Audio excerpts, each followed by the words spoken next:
Hey there! Have you ever accidentally deleted some important reminders on your iPhone?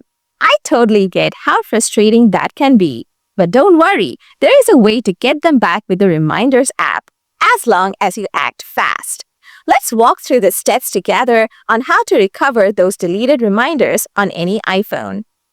First things first, go ahead and open up the Reminders app on your iPhone. Next, scroll down until you spot the recently deleted section. After that, tap on it to open that folder. In this folder, you'll find all the reminders that have been deleted in the last 30 days.